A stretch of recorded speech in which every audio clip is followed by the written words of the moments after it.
Meeting will please come to order. Please join me in reciting the Pledge of Allegiance. I pledge allegiance to the flag of the United States of America and to the republic for which it stands, one nation, under God, indivisible, with liberty and justice for all.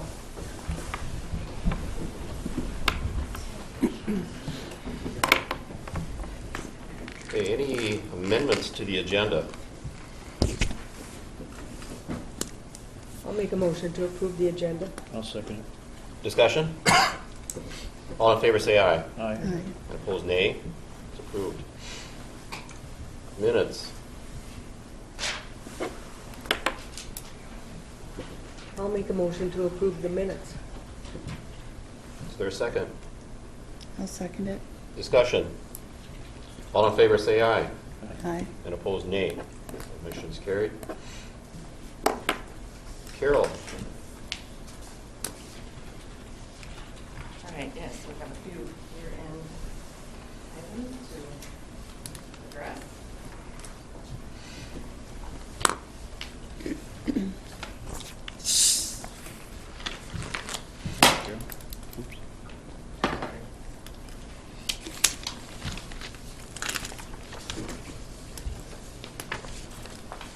Thank you, Carol.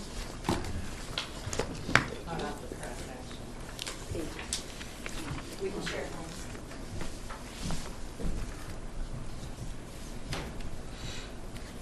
All right, so the top sheet is the resolution to be adopted for our 2016 operating budget. The second sheet actually is a recalculation, so you can see where we ended up with the 3% levy and the few other budget adjustments that were made.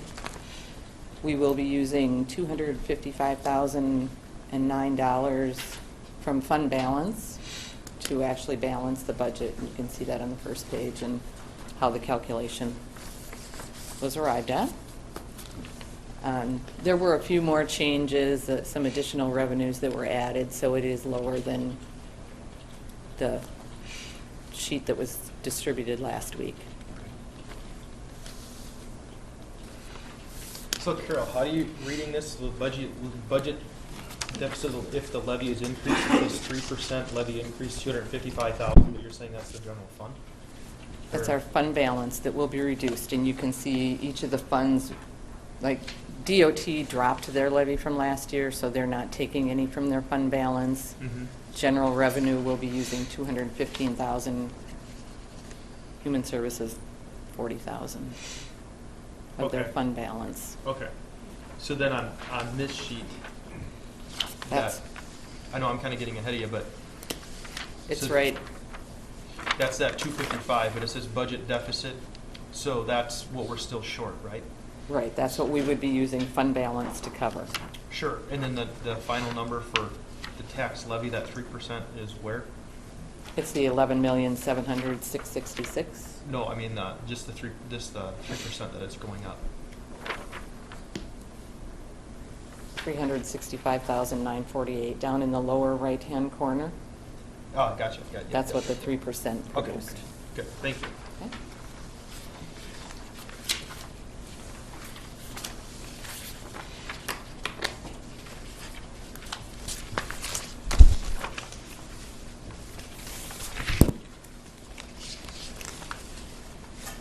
I'll make a motion to go with the resolution adopting the 2016 operating budget. I'll second it. Is there further discussion? So Carol, what, for 2014, 15, and 16, taxes gone up like roughly, I don't know, like almost 10.5%. What's that in a dollar figure, do you know? From, I don't have a total here. So from 2000 to 2013 to 2014, it's 530,000. From 2014 to 2015, it's 469. And 2015 to 2016 is the 365. What's, 530, 469, 365.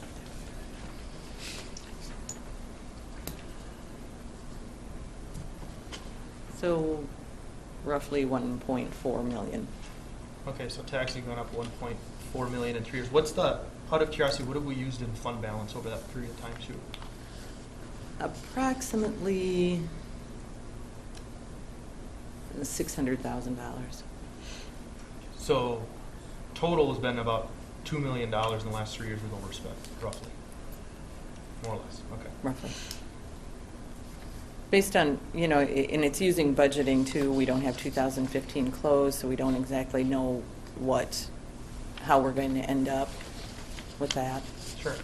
And then we had, let's see, in 3 years, we've had about 600,000 in that wheelage tax too. So total about 2.6 million we've raised taxes in the last 3 years, just for the record. Thank you. Further discussion? All those in favor say aye. Aye. Right. And opposed, nay. Nay. One nay. Two. Two. Okay. Motion is carried. All right, the next item are the 2015 budget amendments. You had previously received, I think, the highway department ones that they had sent. Yes. And then there are 2 additional sheets that show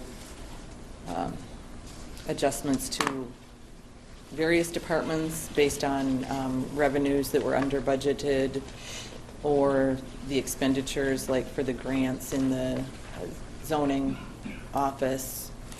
We were zeroing out, and actually part of that money applies to our own costs, not that we send out to everyone. There's an amendment for the treasurer's office from the recorder's office for salaries for the days that Mary went over to work in there. Yeah, it's just kind of a variety. And the third budget amendment, single page, is the amendment for funds that use the recorder's compliance money, and these were all approved by the board, and it's just to get them in the budget to reflect that that money was actually used and that levy money wasn't used. When you say it was approved by the board, are you just talking about the last one, the last page, or all of them? Yes, All the the last page is, before monies can be expended from the compliance fund, it has to be approved by the board. And this is just making sure that in the budgets, that it shows the amounts that were approved by the board. So it's kind of a housekeeping for the year end. Cleanup.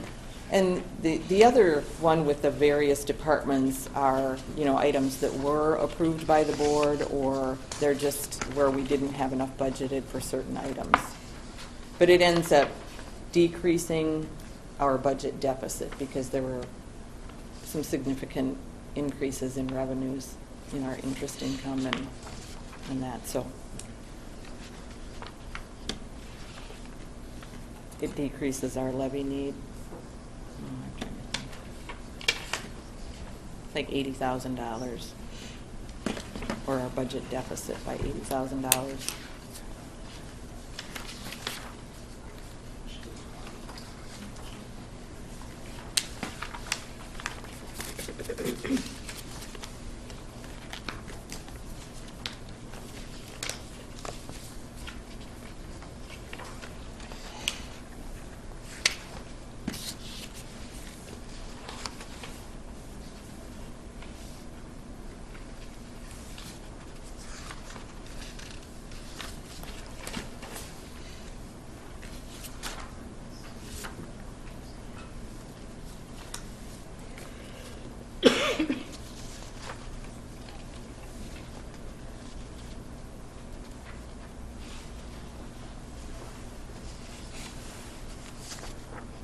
Anything that looks odd? Have questions? So when it says addition, it was added, it's money that's being brought in? Well, it depends on whether it's a revenue or expenditure item. If the last 4 digits are a 5,000 number and it's added, that means additional revenue. Okay. If the last 4 digits are a 6,000 number and it's an addition, it's an additional expense. And just the opposite. So then the reduction part is a reduction, what's the difference between the addition and reduction then? Which sheet are you looking Well, at? So, Like, I mean, just any of them, I guess. You know, when you talk about addition to reduction. okay, I'm so trying to understand the if we, accounting lingo here when you're talking about, you know, the 5,000, 6,000, I get that, but. Mhm. If we look at just the first page, the highway one. Yep. And we look at line item 5004. It's a revenue item. There wasn't a current budget, and we're adding $32,000, so that's additional revenue. Gotcha. If we look at the 5307, they budgeted $25,000, but we're reducing that revenue by $2,200. So that's less money that we have coming in. But, and I guess where it's confusing, I know we've gone through this numerous times, even though that's a 5,000 number, and it's a reduction, it's not like a double negative. Right. Okay. It's not a double negative. Okay. Mm-mm.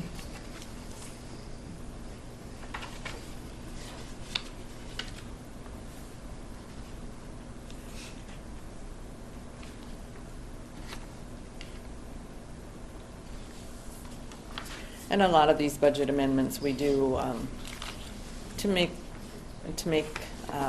our budget to actual not so varied, because we have to explain those variances when it comes time to preparing our financial statements. We spent a lot of time last year just explaining budget variances.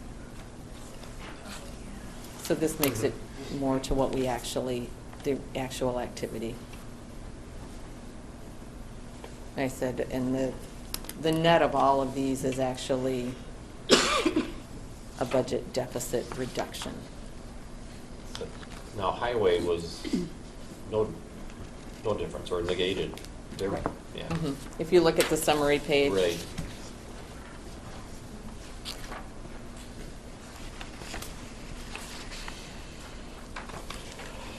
Carol, was there a big savings this year with the price of gas dropping like that? Each of the departments did show excess funds. Was it noticeable or just Well, part of the operating budget? it was noticeable, and I think, actually, the highway department, I think, made adjustments for theirs. Yeah, I saw something about They gas. budgeted for less fuel cost, I think.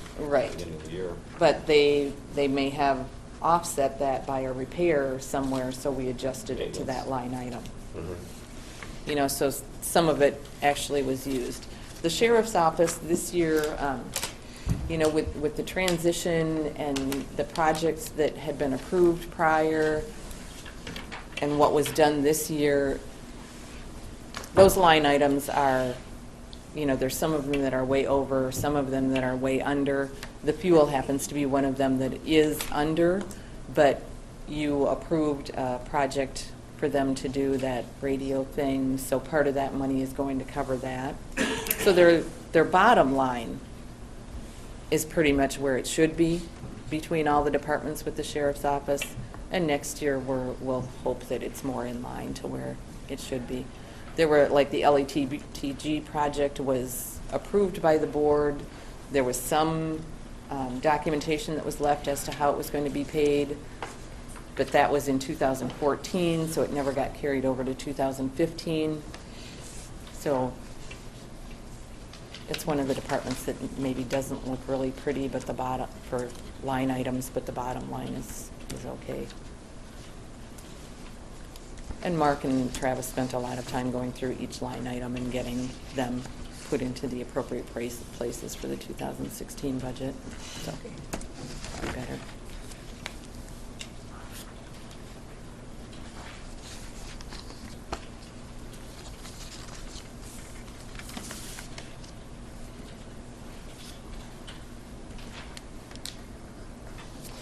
Well, I'll make a motion to approve the budget amendment for the various departments. I'll second it. Is there further discussion? All of those in favor, say aye. Aye. And opposed, nay. Motion is carried. Right, so the next item I have is to approve in our accounting manual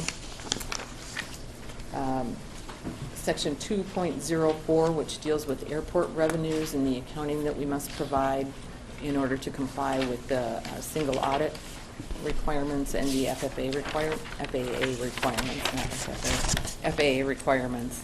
And this actually was reviewed by the state auditors, and it meets all the requirements that we need to have for that. So it's just adding a section. It was reviewed by the state auditor, you said? Mhm. Yes. So it actually just becomes a subsection of our revenue section in our accounting manual.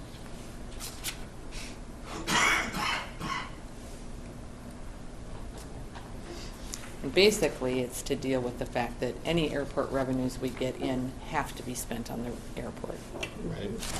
See, they're alloweds and not alloweds Mhm. in there.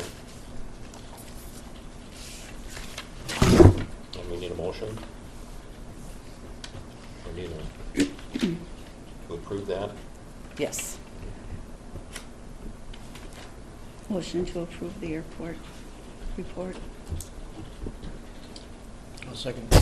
Is there further discussion? All in favor say aye. Aye. And opposed, nay. That's carried. All right, the next item that we have to do is reserve, restrict, or commit our fund balance prior to the end of the year. And we have 3 reserves, the first being for capital improvements, and it's the money that's set aside from the MCIT insurance refunds that we've received. And at the end of 2015, that amount will total $666,748. We also have a reserve for the insurance proceeds received for the historic jail, which is $731,503. And then we also have a reserve for the election equipment, which was budgeted this year to deal with the cost of replacing the equipment down the road, Mhm. and that's $15,000. Carol, what was the first one for you? What was the first one for? It's the money that we received from MCIT for the That's insurance that dividend that premiums. we get back, right? Right, Yep. that the board decided, I think 4 years ago, that we would set that aside for capital improvements. Gotcha. Yep. We would also have a restriction for the wheelage tax, which basically is going to be used for 249 based on the budgeting that's been done for it. And the total at the end of the year with our cash receipts is $385,782. We'll also be adding to that restriction the amount that we receive for December when our financial statement is prepared. Now, that number went up, right, according to this sheet, it went up from 196 to 208, Yes. right? So Yeah, we added, it just depends on the collections, if people started going Right. somewhere else. so then we'd add the 208 to that 300. No, Or that's this what is the you did. total that we have received for the wheelage tax since January of 2014. Right. The 385,000 is the Yep. total. And then you were saying on top of that, we will get an additional 208 this next year. In correct? 2016, Right. right. Yeah. Yep. Sorry about that. No, we're on the same page now. And then we have $21,063 that needs to be committed for a road and bridge project. And that's what we have to do prior to the end of the year.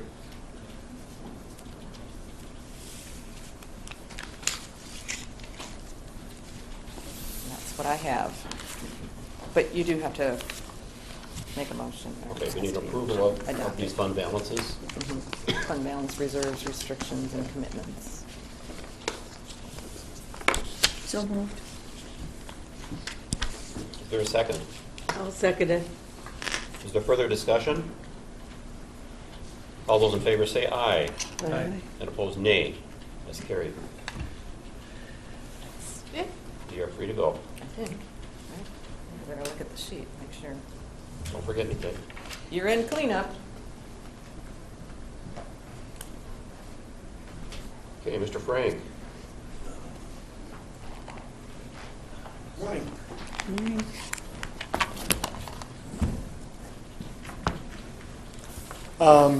What I'm bringing for you is the Planning Commission we held last December 17th. We had a Planning Commission meeting where we had one conditional use hearing and several permits that were approved.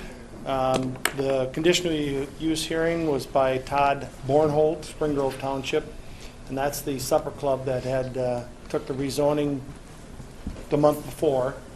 That got rezoned from highway business down to agricultural, and then the hearing we had now is for the first sell-off on that 40 for a single-family home. He's converting the supper club into a single-family dwelling. And that was approved by the Planning Commission. There was no objections to the single family, the conversion there from the single family or the supper club into a single family dwelling in less than 40 acres. The stipulation that was on it was that the septic system needs to be inspected and brought up, that it needs to be brought up to code. That was the only, that and all federal, state, and local permits be obtained and followed. And we need a motion on that? Yes. Is there any questions in regard to it? I'll make Like the to motion to approve the conditional use. I'll second it. Further Bet they'll have a big kitchen, huh? Yeah. Well, he's completely gutted the whole thing out and started over on the inside. Is there further discussion?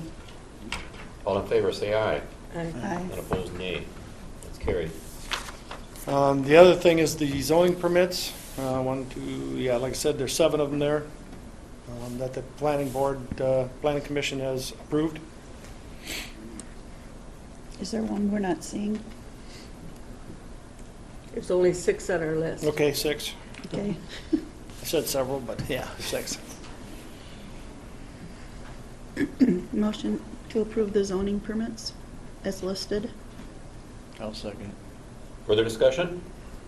All in favor, say aye. Aye. And opposed, nay. That's carried. Okay.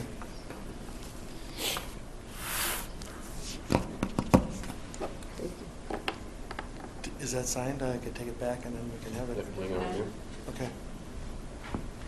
29, Dave?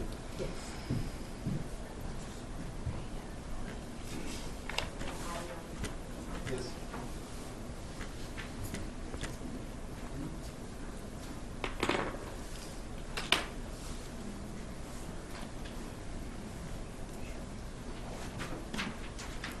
Thank you. Ms. Kruger?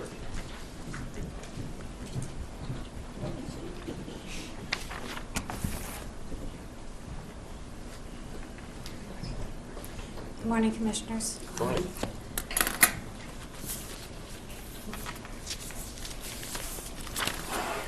I have the last bit of payroll business this morning. First on the agenda is the banding analysis that was performed on the position of the county attorney's position. As you may recall, some time ago, we did a banding analysis of the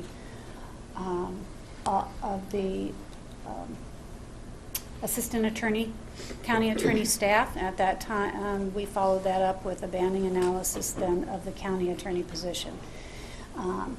The comp worth or banding analysis, if you will, for that office will be completed later this year with the further banding analysis of the clerical staff and victim service position. That would be in compliance upon ratification of the AFSCME agreement. Having said that, the firm of Gallagher and Associates are recommending a banding of E82. That is the highest banding of any position in the county. The reason for their recommendation is not only based upon the duties that are performed, statutory duties that are performed in Minnesota Statute 388.051. However, along with those essential duties, this classification and position performs the tasks that require policy decision making, such as working with the county board, establishing policies and programs, directing the analysis and review by department heads, and representing the operational needs of the county to the board.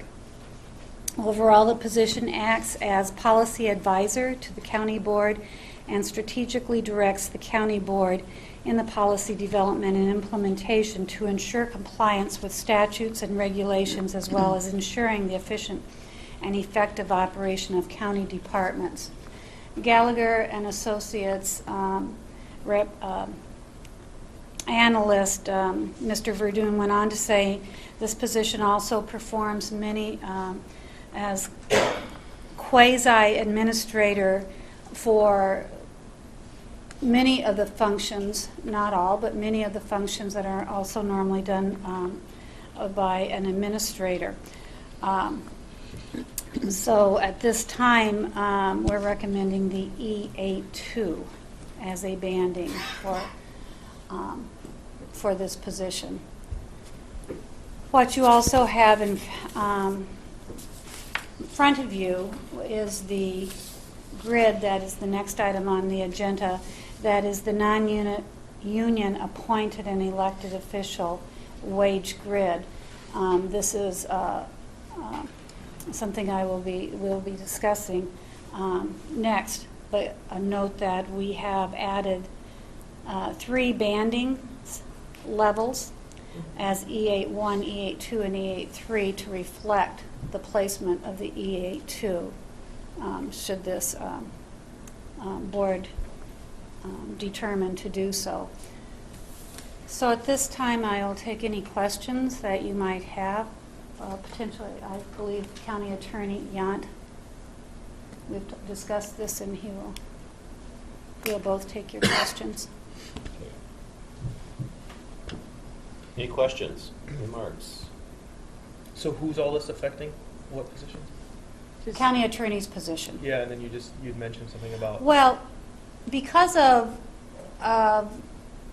some of the additional duties this position, I don't even know if I'd call them additional duties. They're actually inherent duties for this position due to the fact that we do not have a county administrator. This position has, a county attorney's position has taken on the more inclusive role, if you will, as a chief administrator. Certainly not to the degree of a full administrator, but there are a lot of functions that this office has been performing in lieu of that.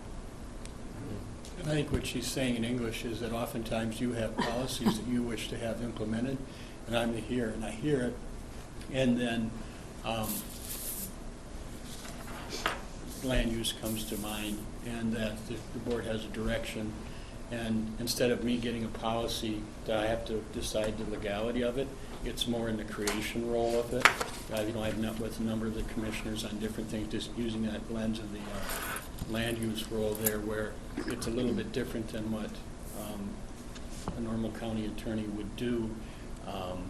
And it seems to work for us down here because I would think the year that I've been here is that that way the legal end starts, instead of creating something then vetoing it or saying it has to be changed, it allows it sort of organically to grow together, and you come out and you have a more finished product that way. And I think it's also helped is regarding the staff as far as being able to analyze the problems with me together, instead of sort of have the left and right hand talking to each other from the start of these matters. And it's not only in this. There's a lot of things like human services. We'll have those issues too, where they'll come over and they'll have a problem, and then, all right, this is what we think you should do with this problem as far as a policy and creation of that. And then the legal part gets in there, but it's almost a policy creation role in some ways with problems when they come to our office. And it's just inherent because one of it is because of our smallness. Another is, too, I've tried to have an open door policy, as many of you know. And I don't know if anybody's ever come and I told you to wait, in that the idea that you need to come in, we'll talk about these things, and we can figure it out.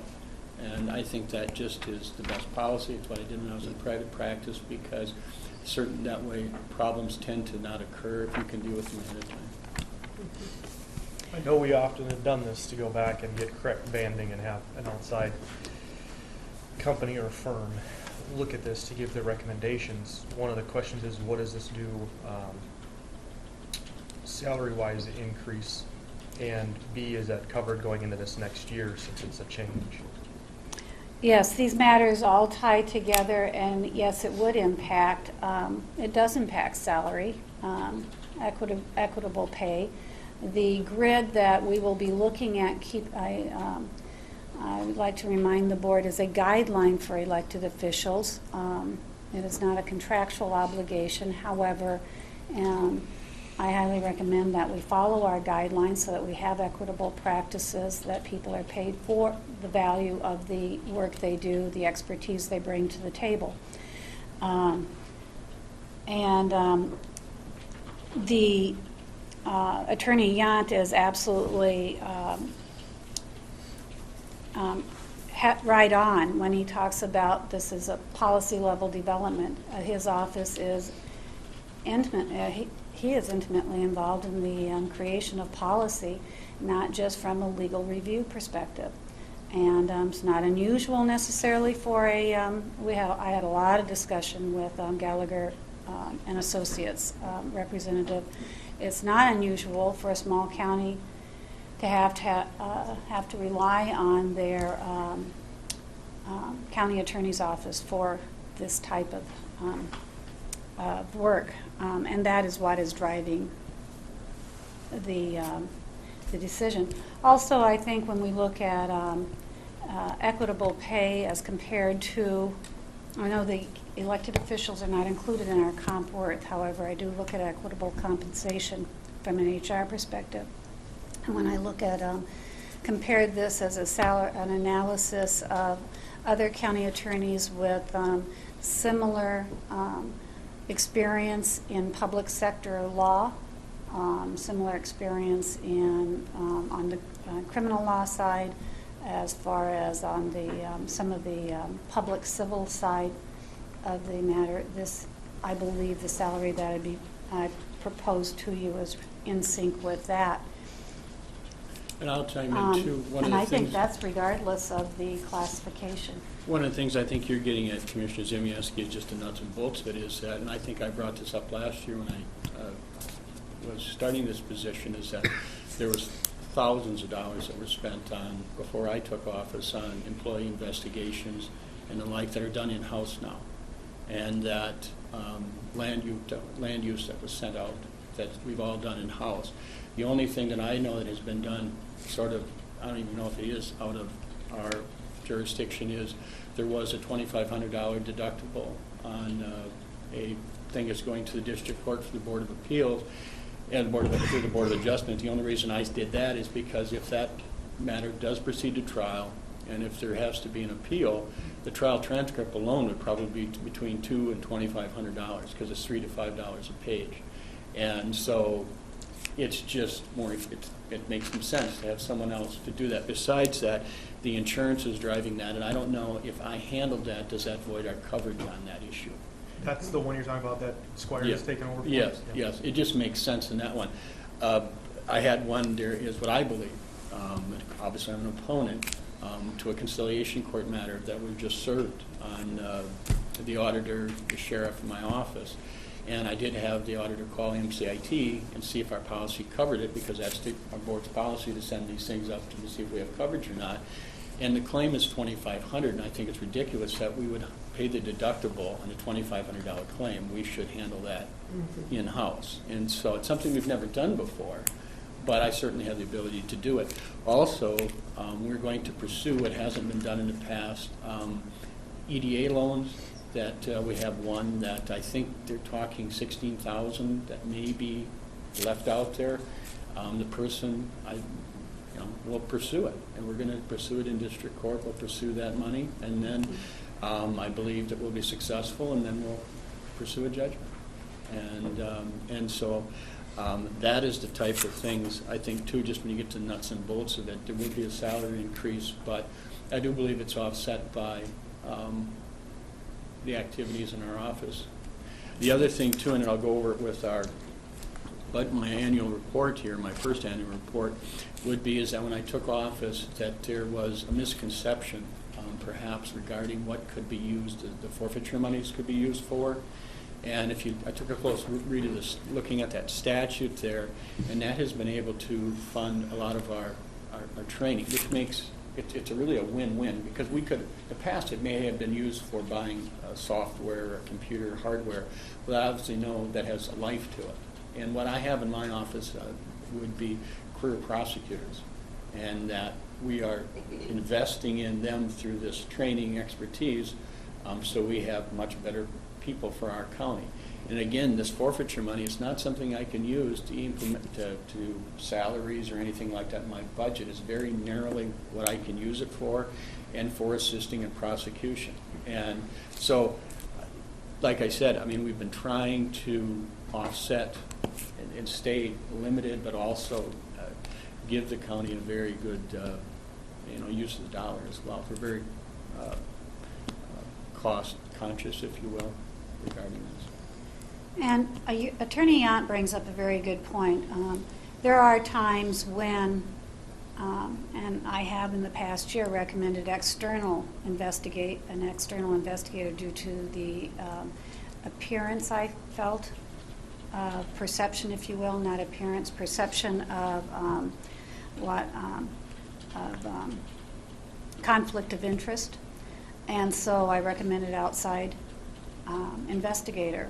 And now that we have Attorney Yant and his staff who are on board, willing and quite able to do that, we would be bringing that in-house anytime my office is perceived to have a conflict of interest, or I recommend that I may be too close to the parties or whatever.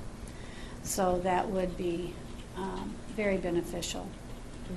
Otherwise, please keep in mind there's times when the recommendations of my office as far as an employee investigation, needs to go to an attorney for review, and that would make sense that their office be able to do that, and that would be at a savings as well. And I would like to take this time to just mention there are many of our positions that our staff actually at the policy level take on roles that are very much outside the scope of the essential duties of our office, but because we are kind of a jack of all trades, if you will, and we do have that expertise at our that we carry with us. We do that, and there are many, many examples, but this is one area in which we really need to, I feel strongly that we really need to make some adjustments there. Well, it sounds like you actually saved us a lot of money just in the last year, and I appreciate you coming to every meeting, also for answering our questions. And I know I've called you for different questions, and you've gotten right back to me. I appreciate that, too. I'll make a motion to approve the Gallagher and Company analysis of banding the attorney's position to an E82. I'll second it. Is there further discussion? All those in favor say aye. Aye. And opposed, nay. Carried. Thank you. Next, we're looking at on the agenda is the non-union appointed and elected official wage grid.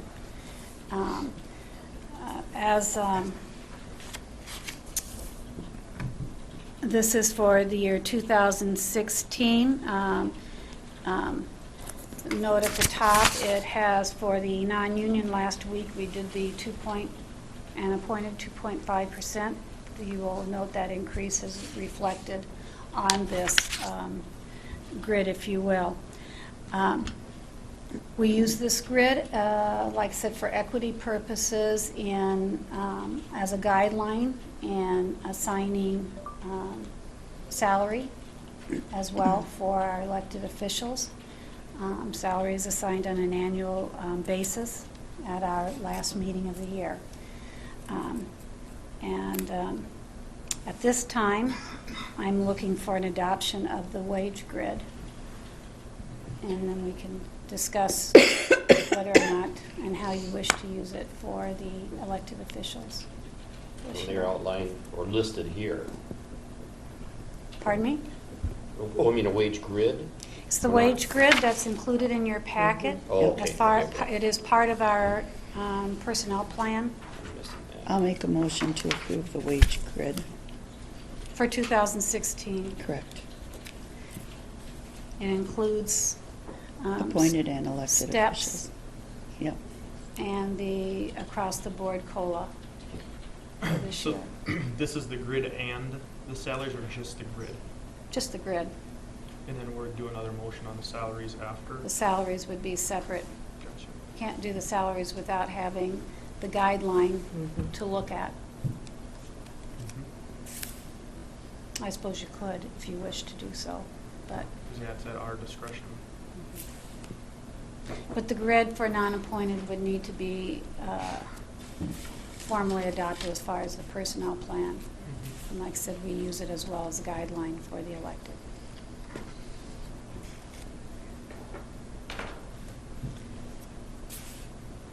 Questions on the grid?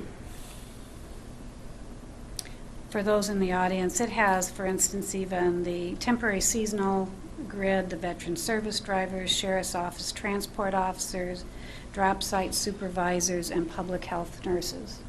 These are all non-represented.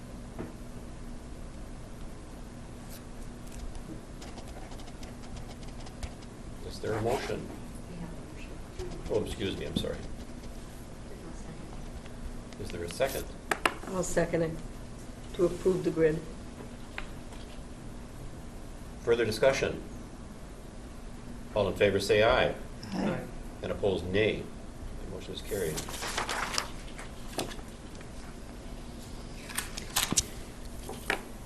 And the last item on the agenda is the adoption of salary for the elected officials. I have a proposal in front of you for the recorder, the sheriff, county attorney, treasurer, auditor, and if you choose to do so, the county board members as well. This proposal is based upon the 2.5% increase to what is the equivalent hourly rate. In the case of, oops, excuse me for just a moment. In the case of the sheriff, the treasurer, and the sheriff, the treasurer, the county attorney, and the auditor, it would also involve a step change as they move through the grid. Please note, in the case of the county attorney, because of the proposed of the band change, I would propose that the county follows its past practice of the increase of 1 step or 3%, whichever is greater. I have verified my calculations with the finance director to make sure it was on point. So that is how we determine the proposed salary for and step placement for the county attorney. It's also noteworthy that in 2016 we have the situation of, depending upon how the pay periods fall, we have the situation of 27 pay periods. So for this number here represents, because that end of the year wrap, as we don't have a cutoff, if you will. We have a rolling pay periods. So it includes that roll. So that number is inclusive of that 27th pay period because of the way the payroll just falls on the date that they're paid out. But it is in effect 2.5% plus steps for those who are not at maximum on the grid guideline. I'll make a motion to approve the elected officials with the exception of the county board members. And Well, let's just rephrase, because that's kind of an odd question. It is, it's including the Let's- recorder, It'll the be the recorder, sheriff, the sheriff, the attorney, attorney, the treasurer, and the auditor. And for the, historically, we have made those each separately, so I apologize, I didn't ask for that, So you want to do each individually? for the record. And then we will post I'll them. make a motion to approve recorder Beverly Bauer. Is there a second? I'll second it. Is further discussion? All in favor, say aye. Aye. And opposed, nay. Nay. One nay. And I'll make a motion to approve Sheriff Mark Inglitz. Is there a second? I move to second. Second. Did you say second? I said it. Okay, sorry. Is there further discussion? All in favor, say aye. Aye. Aye. And opposed, nay. Nay. One nay. I'll make a motion, we already did Attorney Yant with our, Not the salary, though. okay, I'll make a motion to, after you get the final figures, to approve Sam, Attorney Yant's, Final figures are reflected here Yep, yes. for you? Okay. I'll second it. Further discussion? All in favor, say aye. Aye. And opposed, nay. Nay. No nay again. And I'll make a motion to approve Treasurer Donna Treyes. I'll second. Further discussion? All in favor, say aye. Aye. And opposed, nay. Nay. One nay. And I'll make a motion to approve Auditor Shar Miners. I'll second it. Further discussion? All in favor, say aye. Aye. And opposed, nay. Nay. One nay. County Board, what we discuss? I'm up for re-election this coming year, and I guess if there was going to be, I feel guilty about giving myself a raise, I guess I would accept it if I was re-elected, let's say for the year 2017.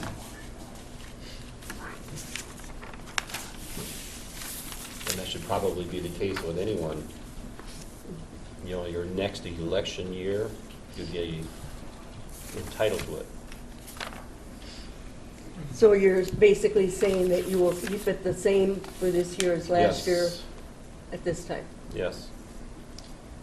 But for any new members,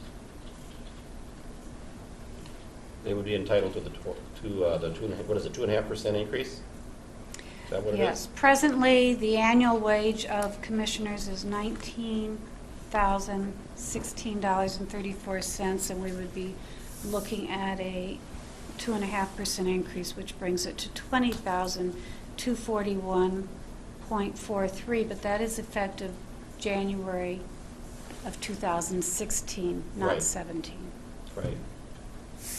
I guess I would just encourage the board members to make decisions not based on politics and elections, but based on what's right for the constituents of the county.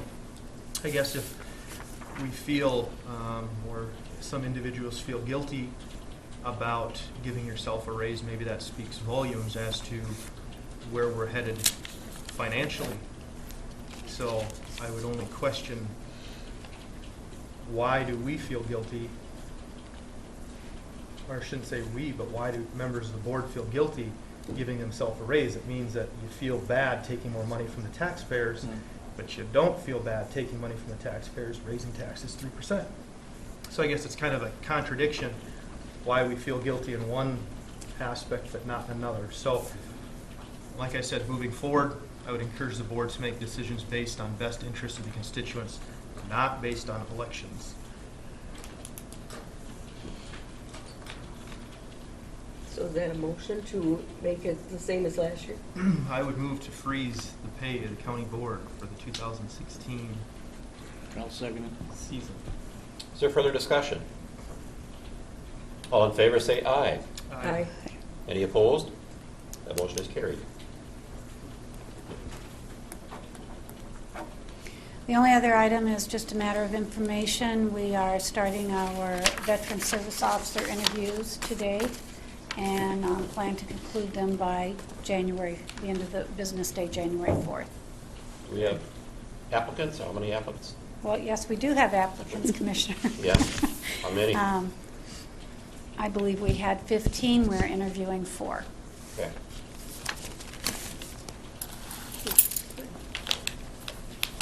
Attorney Yant. Ask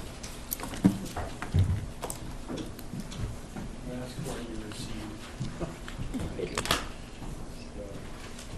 This is something that I had thought about independently, frankly, is I've seen it done by other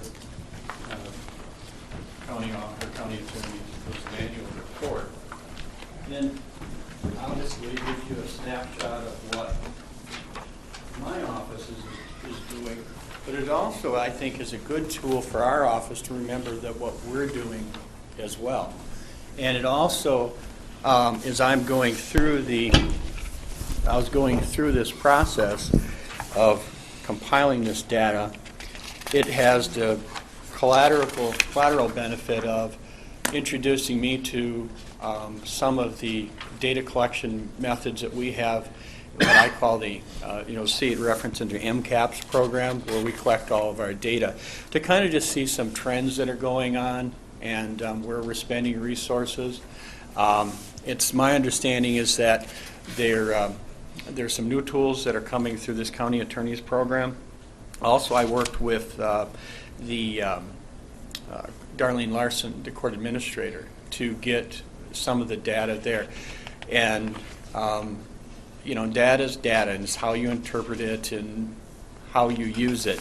I would just start off on page 4 there, and it kind of gives you in the first paragraph. And we have a staff that has been here, the support staff, for a long time, and it is really good as far as an institutional memory. Let alone someone like me that coming in, being able to assist you and give some guidance. You'll see our numbers. It's sort of like golf. You'd like to have the number lower, but it is when you're talking about the type of criminal things there. But you can see we're at a 5-year high on the criminal end. It's up from 237 adult criminal activities to 297 this year. I would suggest that is, I've really implemented in my office, if we get it in, make a decision and get it out of here. What are we going to do? Now, there are certain things that, obviously, death investigations, some of the criminal sexual conduct matters that are a little bit more complex, need additional investigation. But by and large, working with law enforcement and sheriff, we're able to get a finished product when it comes in. Doesn't mean that we didn't always later amend that, but pretty much that's where we are. It's been a little bit of a different year in that there was a time period we sort of kind of had a judge, but we didn't, which is not a big deal in a lot of counties, but when you're a one-judge county, it makes a whole big deal, because if there's no judge here, you can certainly have certain things you can go through interactive television. But for example, there were 4 trial calendars this year. Our office tried 3 trials during that. I tried 2 of them. I would have had another one a couple of weeks ago, but the judge continued over my objections. So we're not only moving forward with this, but we're also trying cases. One of the things that I was quite frustrated with was the cases stacking up. Now, I know for a long time, doing what I used to do is that you can use defendants have the right, because you're in jail, to a speedy trial demand. So you can move things forward, have a trial, unless there's good cause shown, within 60 days. But also, there are victims involved, and they have rights too under Minnesota Section 611A. And that I have started to use that tool to force matters to go forward. And that because certain cases, and I have one right now, that it's going to be more difficult to prove because a witness now is incarcerated in the state of Wisconsin. And we don't really have the ability to bring her back. And she's a key element in the case. We still probably get a conviction, but it won't be the level that we were hoping for to start with. So that's just an overview of a 5-year overview. And I use that window for the data here, sort of the totals. again, on page 5, the adult prosecution here, the other category, that is your, tends to be your misdemeanor type of things there. Sometimes everything from, dogs at large. And the person crimes, domestic assaults, criminal sexual conduct matters, drugs, DUI, property crimes, and thank goodness very low weapons crimes. As the board's aware, we provide prosecution for all designated gross misdemeanors. What that means is basically all non-DUI gross misdemeanors. Gross misdemeanors in the state of Minnesota are punishable by 365 days in jail and/or a $3,000 fine. Certainly we do all the felonies, the petty misdemeanors that are not in the cities, and then we also do petty misdemeanors which are only, there's no liberty risk, there's no jail, it's only a fine that's associated with the $300 fine maximum. We also do certain things if the cities have a conflict. We provide conflict services for them. If it goes to trial, then we charge them. Otherwise, they'll help us out and we'll help them out occasionally. Again, these numbers don't reflect is that when somebody is convicted of a crime, excluding a petty misdemeanor, they're placed on probation, and I'll deal with that later in this report. But this is not one of these things that your duties end. A lot of times at sentencing, they keep on through the probation violations. The next page, page 6, is the juvenile prosecution. I think it's a really good thing that traditionally, since I've been here in this office and in my prior practice, very low juvenile matters in this county. I have asked people historically why that is. Some of it is that we have less poverty. That would be my anecdotal belief on this. But I know when I was in Winona County doing juvenile practice years ago, myself and now she's a county attorney, Karen Sonneman, we both had between 75 and 100 open juvenile files at all times. And that's not, and then, so there were other ones that were coming up that hadn't been assigned yet, and other ones that have transferred then into the probation matters on those. So we just don't have it, and so it's a very good sign. I think another reason why we don't have that here is that we have formally I guess, the Department of Corrections assists us with the diversion program.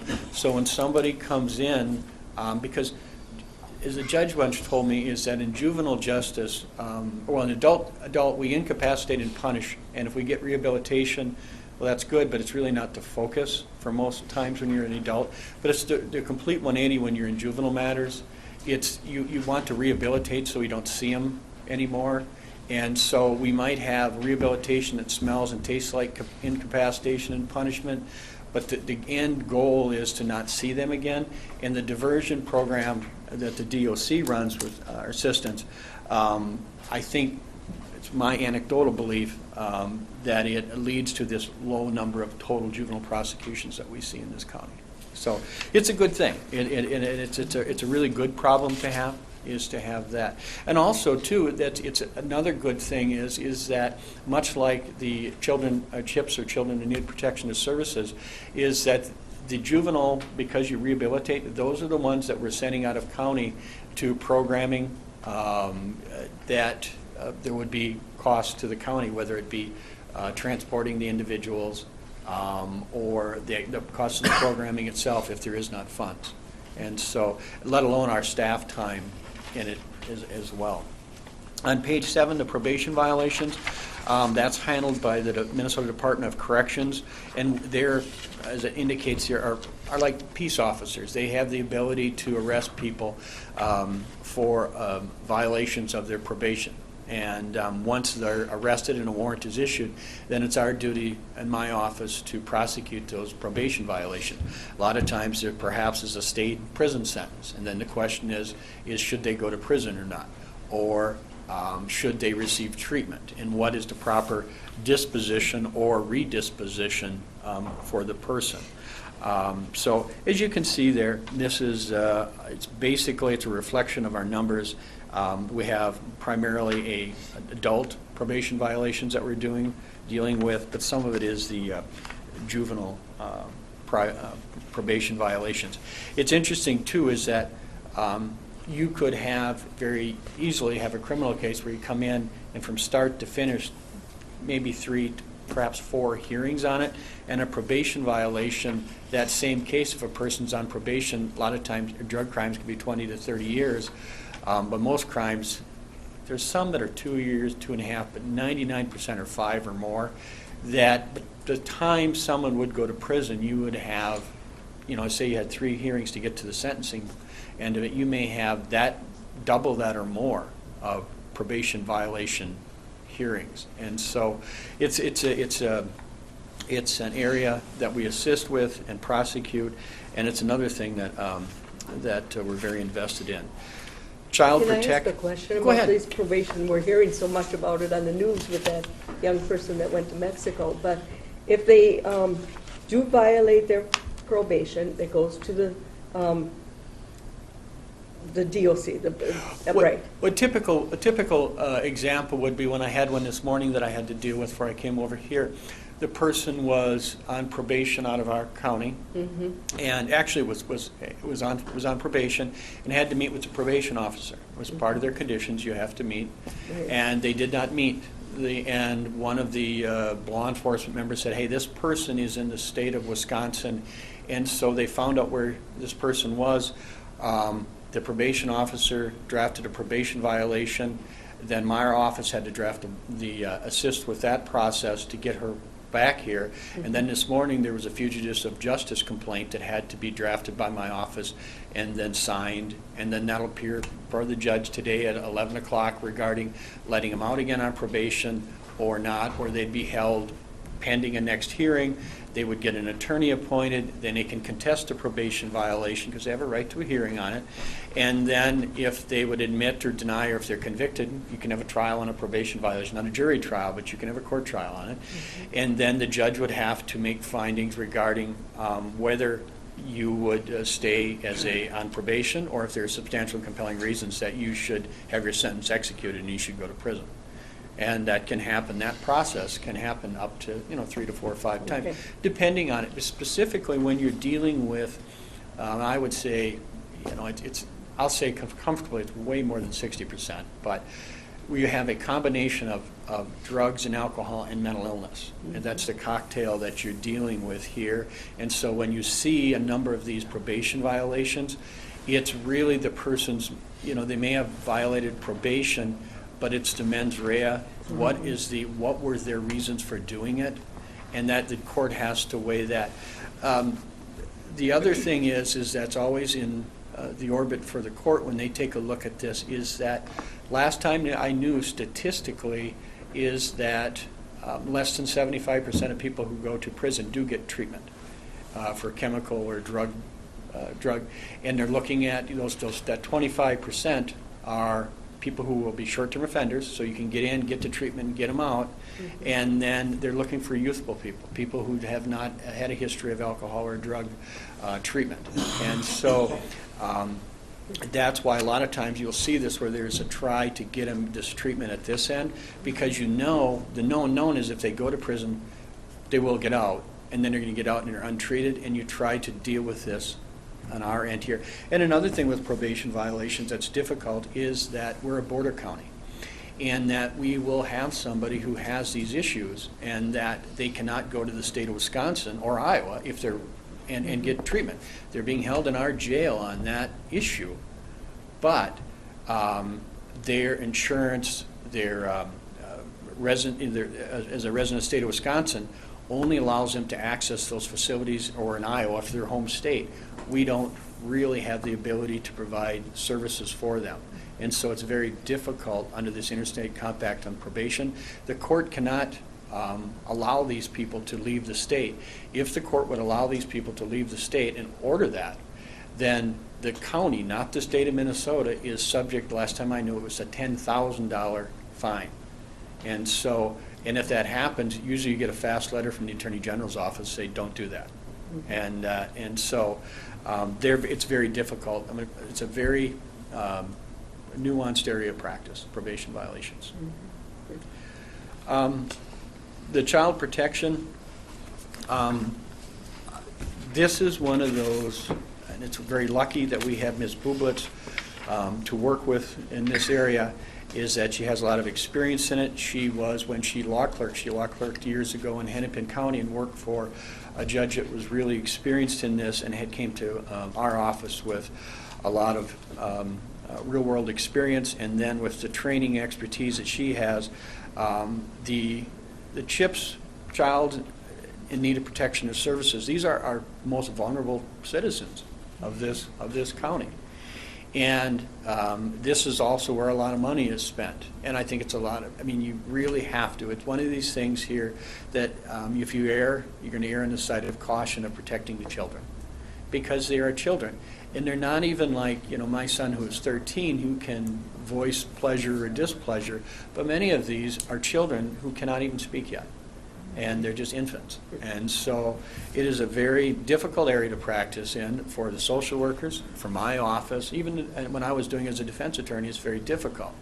But there are but also, if you imagine this, the state of Minnesota, or the state in this case, has the power to terminate your parental rights. It's one of your most sacred rights that you have in this country, is the right to parent your kids. And if you get to the situation where the county is going to take your children away from you, they have very substantial rights, the parents do, which they should. But it is something that our office, and I certainly can't speak for all of Human Services, but they take it very reluctantly. It's a very serious decision to have to go down this road. But once you do this, there are other options. Once the CHIPS, there can be a straight-out termination of parental rights, or there can also be a transfer of parental rights. Whenever the child is, there's a discussion that the child may not go home to a parent. It's called what's a relative placement search, and it's just what it means. You look at the relatives, who could take this child? Because that's what you want to do, is to place it with the child. If it's a Native American child, the Indian Child Welfare Act applies, and that is taken into effect, and the associated tribe is notified. But again, it's one of those, it's a very draining type of practice. It's very difficult. The other thing is that you could go through say the child is under, I believe 7 years of age, then the matters, unless there's some good cause shown, have to be wrapped up in 6 months. Once that happens, a child could be in foster care or under the jurisdiction of the court until they're 21.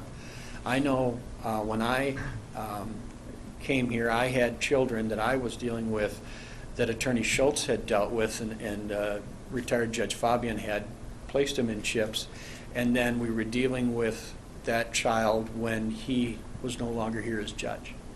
And so it happens that these tend to, because of the importance of guiding them through this early stage in their life, there is a handhold on them for a long time, which is, it's needed. It's needed in some cases. Another area is civil commitment, and that is where someone is suffering from a drug, alcohol problem, or mental illness, and there is a question, a concern that they're a threat to themselves or others.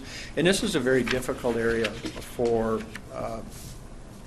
loved ones, in that they see a person who has these issues. They're seeing it maybe firsthand in the home, but when they refer it to our office or Human Services, it's difficult sometimes that we're not seeing that threshold, because again, because you are taking someone's liberty, you can put them in a locked situation. The bar is very high for that to occur. And again, as I just put the numbers out here, they fluctuate back and forth. It just depends sometimes. And anecdotally, I talked to the attorneys that were handling this, talked to other county attorneys about this. Some of it coincides with drug and alcohol, or the type of an influx of a new drug, perhaps. I know Winona County, when they were dealing with, and they still deal with, this plant food epidemic that they had over there, this was and it's out of control. And so, and what you'll see is even if someone is off that substance, perhaps that you still are dealing with the collateral effects that comes from that use of controlled substances. Are there repeats on this, on the civil commitments? What? Are there repeats? Oh, yes. Repeats? Oh, yes. Okay, so Unfortunately, what you do is, and there's a fancy word for it, but where people think that they're okay, and they don't need to take their medications anymore. And when they don't take their medications, and then the family will see this cycle where they're not the same person, or they see the signs of happening what had happened before, and then we'll go through the whole process of that. They'll say, we need this person committed, they're not there yet, and then you always have this balancing act of when do you intervene, respecting that person's ability to be free and have liberty, as opposed to the public safety.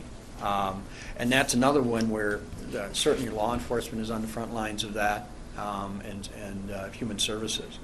But it's a difficult area. But I would say it's more of a rare case than would be to have a one-time entry in that system. Appellate practice, that is just something I thought I would throw in there, because a couple of things. The Attorney General's office used to always do this, and as they cut back, then now we do this. You can appeal to the Court of Appeals as an appeal by right in this state, and if you are indigent, you are qualified for a court-appointed attorney, then you will get the same thing if there's an appellate public defender or appellate court-appointed system. And the Attorney General's office used to handle that, but now our office handles it internally. And I think what was struck me is assuming this role that I have now, as having done this in private practice, it's quite complex to appeal, but it's also very expensive when you hire somebody to do it. As someone that used to bill the county, in this county in the past, for doing it, is that say you're going to appeal to the Court of Appeals, I think it's 6 or 8 briefs have to be created, and then they have to be served on every the appellate court and the opposing counsel. And if you're talking about a CHIPS case where there may be multiple attorneys plus a guardian ad litem, it gets quite expensive. Legally, just the process of having it bound by a company that does that, because they have to be certain font, certain space, certain cover material, they have to be certain colors, and everything. And they have to be right or they'll be rejected. And if you don't make the deadline, you just lost the appeal. And that can easily be over $1,000 to $2,000 for that. And so that is something that our office has the ability to do in-house, and which is a great cost saving, that they have the ability to do that. Many offices send that off to have that done by agencies or businesses in the Twin Cities. We've had a couple that went to the Court of Appeals. We have one now that's, there was oral argument in the Minnesota Supreme Court, and we're waiting for a decision on that to come back.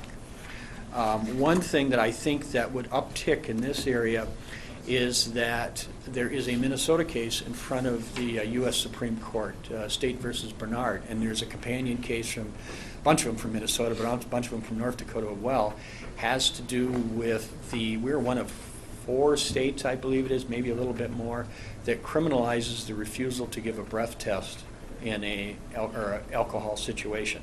The argument being by defense attorneys in that that you should be able to get a search warrant because you're using deep lung air or blood or urine, and that if you're going to have to provide that and you'd be used against you, law enforcement should have to get a search warrant. And it's an open question. And the reason that will be an issue will be for this is because there are a number of cases, and even the one that is up in the Minnesota Supreme Court for us, that may come back on, it's possible to come back on a procedural issue, and then it comes back on a refusal. And so that is an area that's going to be ripe for appeals. and how to deal with post-conviction ones, that after you've been convicted, you were convicted by our office under the valid law. Does that new ruling by Supreme Court of the U.S., if it applies to people who already have been sentenced? And so that is something that we're on the watch for. The next one is the victim services. And I put that down just to give you an idea just what is going on in that agency. Not only does victim services do what the name would assert through Minnesota Statute 611A that provides for such and duties that victims have rights, is that we also assist the cities, and also the victim services person assists me when we're trying cases as far as being in the courtroom, another set of eyes. I know I had a trial here, I don't know, a month ago or something like this. For whatever reason, the judge decided that, after I had my last witness and the defense rested, that we should do closing arguments in about 20 minutes. And so I had that long to write my closing argument. And the victim services person had taken notes. And so I was able to walk up to the podium and use those notes to assist that. And she was able to provide some insights in that case as well. The other thing, more of, as I would say, nuts and bolts type thing, is this victim services agency, and I believe if some, if not all of you were on board when this matter was taken on by the county, there was a victim services corporation. And it became aware to me that this corporation was still existing and that there were funds in it. And so I worked with the existing board members that were left there for them to obtain counsel and to close that corporation up. And the money would be apportioned where it needs to go. And what it means to the county is, talking to their attorney, there's an anticipated between $3,000 to $4,000 that'll be returned to us from getting that buttoned up. Working with Carol, Ms. Lapham on this, is that if we didn't move on this, I believe after in June of this year, that money would go back to the state. And so we wanted to move to get that money so it wasn't lost. Civil matters. This, again, is just sort of a snippet of everything that we do. One thing that I would touch upon, and I guess we talked about a little bit already, is the employee investigations. That's one thing that, again, using those funds from our forfeitures, I've been able to send Ms. Bublitz to some training on employee investigation, get some handbooks on this, and we've been able to work through this and use that to be able to do that more in-house. And as I indicated last year at this time, I anticipated the open records request would become, speaking to other county attorneys, that would be an area of growth. It has become. It's become a very, very, very big area of growth, is the open record request. I guess if you put a bright silver lining to that, would be that we're becoming much better at responding to those and sending up processes with that. I know I have worked with the planning and zoning now that we have a new zoning administrator, and we'll be bringing something to the board regarding sort of how active the complaints are and this type of thing, and so we can get a better picture for the board regarding that. The other thing that we've done, or I have done, is started attending the planning and zoning and the board of adjustment meetings, because it seems to be that if I'm there, that you can deal with these issues at that point, and so they don't have to go and then later, and it's more immediate to deal with concerns that it would exist.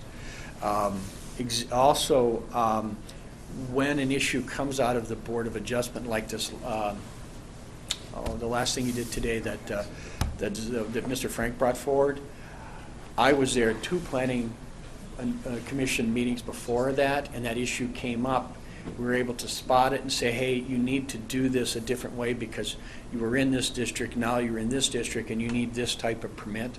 And we were able to, by the next meeting, get it back in front of the Planning Commission and, get the citizen moving on because he just wants to make something useful. And so, been able to do that. And again, another thing I think I brought up here was the conciliation court matters, is that I try to move aggressively on those EDA things where if there are defaults, if there is something to analyze them, working with Mr. Whitehead, if there is something to recover from. If there are, let's try to recover from that. And then there would be analysis, maybe they do not have anything now, but would they have a potential have income in the future? Because judgments like that, I believe it's 10 years, it might be 7 years, but they do run a significant amount of time, and if people's circumstances change, and if they would have the ability, and they used our money, we have the ability and should use that ability to recover. And then on the final page, forfeitures, again, that is something that we've used for training, also to provide some manuals and books. And again, that's allowed me to answer your questions better, because what we have a lot of times on these issues that we're dealing with, especially these land use issues, there are no Minnesota cases on these issues. I mean, at one time I went to a land use seminar because I was uncertain where the law was and it seemed very difficult. And I listened to the expert tell me that the law was very uncertain and it's a very difficult issue. And so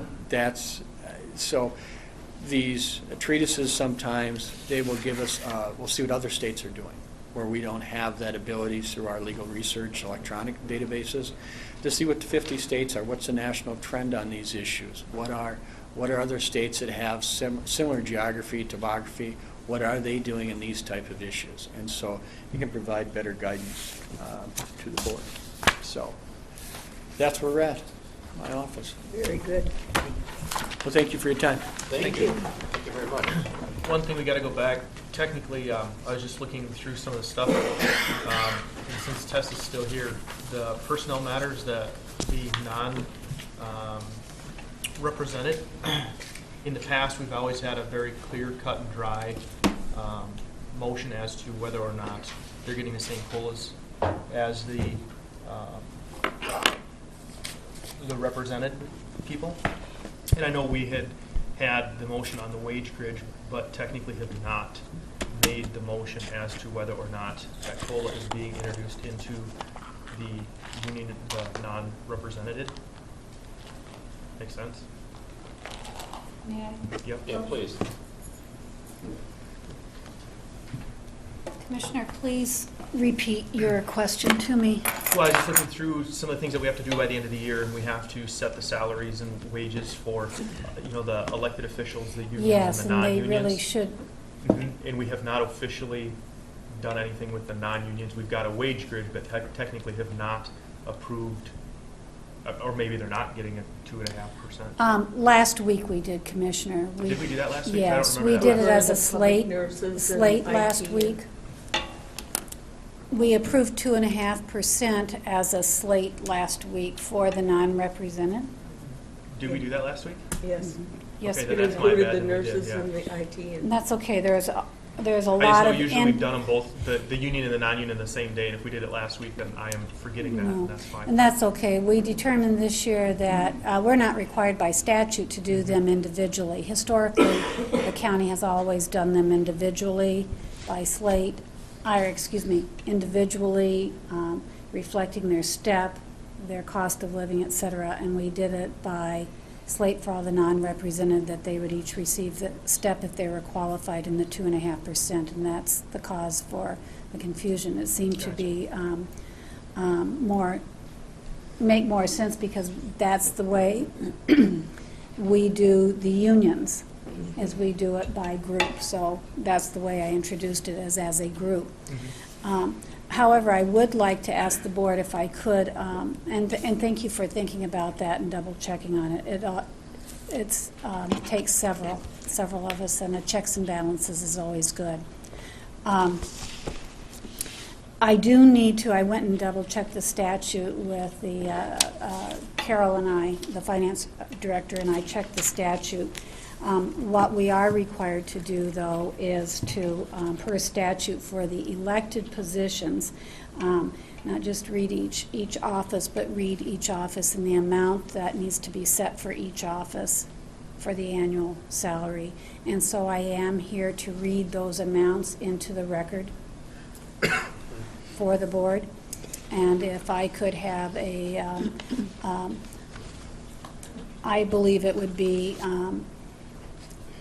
prudent to, at least at that point, have a motion to adopt those amounts.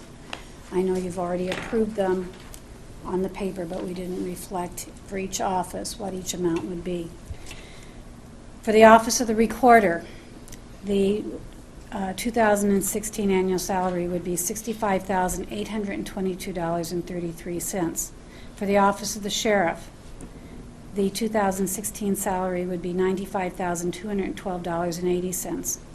For the Office of the County Administrator, County Attorney, I have CA there, County Attorney, $110,224.80. For the Office of the Treasurer,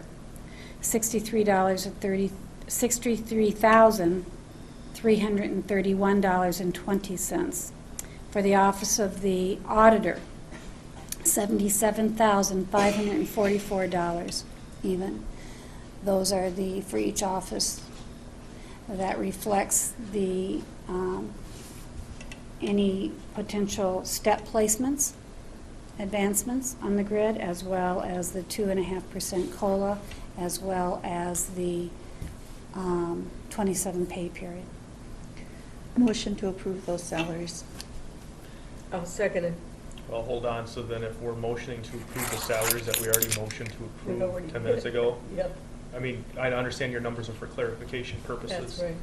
Right into the Technically, we don't need to have A separate a motion on that. Okay. Actually, I should have stated the amount when I moved the motion. Yes, Yep. and that was the clarification I was seeking, Commissioner. Because we all saw the amounts when Yeah, we voted on it, we knew right. that, But just for so the they're record, read we into knew the it, right. record, they should be reflected as dollar amounts in the minutes Okay, for publication. Okay, thank you for that. So motions are withdrawn, correct? yes. Okay. Oh, my second is. Seconds. All right, consent agenda. Does everyone have anything?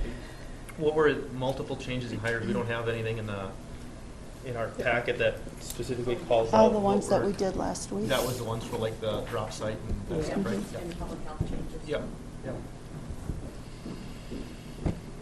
I'll make a motion to approve the consent agenda to be placed on file. Second. Discussion. All in favor, say aye.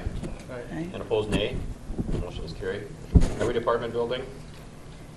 Appraisal, on order. It'll be a while, but otherwise nothing more that I have. Commissioner reports and comments. Commissioner Shomey, would you like to start, please? I have no report, but I do have a comment. On last week's vote on the hiring of the planning and zoning, my question is, I've been thinking about an awful lot, and that vote was taken with a majority of, but when we had an ordinance change last spring, came before us, we voted it down because we didn't have a super majority. I feel that this is technically a kind of a change in the ordinance the way it was written. So I feel that vote should have been a super majority instead of a simple majority, and I would, Mr. Attorney, I'll probably be able to help us on that. It's an ordinance change, I believe? My understanding is there was, if you're talking about the appointment of Mr. Weiser and Mr. Cruz. Mr. Cruz specifically? And again, this is the type of thing, if I knew a little bit ahead of time, I could give you a better answer, but so I'm kind of hesitant to answer you off the cuff here. But my understanding was, and then with that caveat, my understanding is that was, there's nothing in the zoning ordinance that requires a supermajority except for the changing of the ordinance. Looking back at the history of that, the language that created the term limits, that was done unanimously. But I'm not aware of anything that would require the appointment. They say they serve at the pleasure of the board. I think it's at discretion. Or at the discretion of the board. But to give you an answer right here, I'm not sure on that.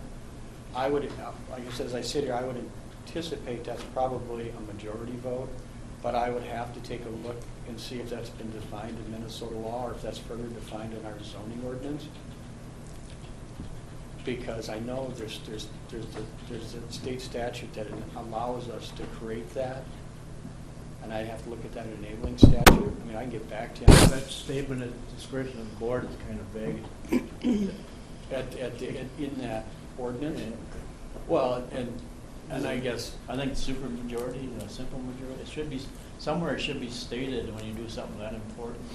and that can be, I mean, if the question is, I mean, if you wanted to strike that, if you want to change that section that was applied last week, yeah, you'd need to have a public hearing and you're changing the zoning ordinance, and you would have to have a supermajority to change that language if you want to do it. I'm not talking about change, I'm just wondering why when we did an ordinance change, it had to be a supermajority, and then when we're going against, or we're Well, my- changing a without- statement made in the ordinance, all of a sudden is getting changed. My understanding, and like I said, is that this board decided to, by a 3-2 vote, to use discretion that was in that statute, or in that part of the zoning ordinance, to appoint those two people. I don't know anything that says specifically that you have to have a supermajority. If your question is for that act, if your question is, does that, at the discretion of the board, require a supermajority? I can't tell you right now. That's the actual question. I can't tell you right now. I will tell you that it would be better if that's where this board wants to go, to have that specifically in the ordinance. I mean, because then it's not ambiguous. And then have a public hearing and a. Oh, yeah, I mean, yeah. if you're gonna change Yeah, that, if change you the wanna wording. change, I mean, if you're gonna change this ordinance, that's one thing that's clear, that you need a supermajority for, is to change our ordinance. You need a supermajority. That's all I have. Commissioner Wall? I had no meetings last week. Commissioner Zmieski? Yeah, I had, obviously, because of last week's vote, I had a very busy week answering phone calls, emails, and all kinds of things. Talked to some people up at AMC. One of their attorneys can get back to me after the first of the year, as well as the Attorney General's office. A couple of things, though, I had questions that maybe you guys could help kind of clarify here. I was kind of going through the minutes, just looking at the history of this whole event that transpired last week. And I know on the December 1st meeting, we had discussion about the Planning Commission appointments. And some of the things that we talked about was the fact that this was obviously going to be very controversial positions that we're fulfilling. You know, we talked about making sure we conduct a fair process so the public would have faith in the appointees. One of the other things that was discussed was having further discussion regarding the board's policy in regards to making appointments and adopting a formal policy when we talk about not just the Planning Commission, but that was all other appointed positions, you know, whether it be the EDA board or whatever, if there's multiple candidates, having some sort of policy in place to make sure that the board is being consistent when we're appointing people to various boards. And I guess we had some of that discussion. It was decided then, I guess from consensus of the board, that Commissioner Schultz, Commissioner Walters were conducting interviews for the Planning Commission appointments. And I guess one of my questions is, how did we get from that, where Commissioner Schultz and Commissioner Walters were going to be doing the interviews since they're both from their districts, to Judy, Steve, and Sam conducting the interviews and making recommendations. I called Chairman Schultz about it, that my father had a stroke and I had some family concerns that I had to deal with, and would he find somebody to work with him? And I think he worked with Attorney Yant and Commissioner Storley. Okay, so right there, we probably have a serial meeting, which would be a violation of I open only meeting laws. called- Because you yeah. contacted Steve. That's it. Steve talked to Judy, and then that decision was made, but it wasn't made by a decision of the board. So we had a consensus of the board that it was going to be you and Steve, and then it was changed, but it wasn't changed or The only given one I opportunity for contacted Teresa or I. was Steve about it. Right, but the question is, how did Judy get on there when Dana and I were not given that opportunity? I don't know that. Right, so that's where I say we Well, probably wasn't have it- an issue where there's been a violation of open meeting laws and serial motion, or serial meetings. So that's an issue that obviously is going to be taken up. One of the other things is that because of some of the light, or the issues that came to light, one of the other things that I will make a motion on because of it, and the motion would be that we rescind the appointments last week for the two planning commission members, Mr. Weiser and Mr. Cruz, due to the fact that it was A, a failed process, B, possible discrimination in that process against other appointed applicants, and C, the fact that Mr. Cruz did not have formal board authorization to reapply for this position prior to the December 1st deadline. I'll second that. Motion is made and seconded. Is there further discussion? All of those in favor of that motion, We'll say get a roll aye. call, please, sorry. Say aye. Or yes. Who wants roll call? District 1. No. District 2. Yes. District 3. No. District 4. No. District 5. Yes. Motion fails. And just so we're clear, that does mean that you did acknowledge the fact that Mr. Clues was ineligible as far as the 1st of December. And I guess that brings up one other question I'd like maybe clarified if you guys could. I'm curious as to, as of the December 1st meeting, there was no discussion that the board was going to allow a former planning commission member to re-up and apply for this. If I understand it correctly, I had asked Ms. Miners after that meeting when Mr. Cruz's application came in, and it was on the 1st. So I guess the question is, as of the end of the board meeting, his application had not come in. And the question then would be, who, or I guess who is in possible multiple people, proposed the idea that Mr. Cruz should apply for this position? Because as of December 1st, he did not know that he was eligible to apply because he was not given authorization to be eligible. Therefore, his application would have been not considered because he was ineligible. So I guess the question is, somebody obviously had to have put a bug in Mr. Cruz's ear in order for him to think that he was now back to being eligible in order to be on this committee. So I guess that's the question, is I guess it maybe reflects that the board is the only authoritative position to make that call. Who was it that said, hey, you should apply because we'll get you back on? Because there's no way at that moment in time when he applied, he did not have board approval to do so. So how was he aware that he was going to be allowed to do so? The only two people I talked to were Mr. Weiser and Mr. Bingers. Fisker. Bisker. Bisker? Was it Bisker? Well, And I don't know, Judy, Steve, maybe you guys could shed some light on this. Since you were on the committee, you obviously knew that his application came through. Dana and I weren't privy to seeing the applications. I know in the past, all the board members were able to see the applications as they came in.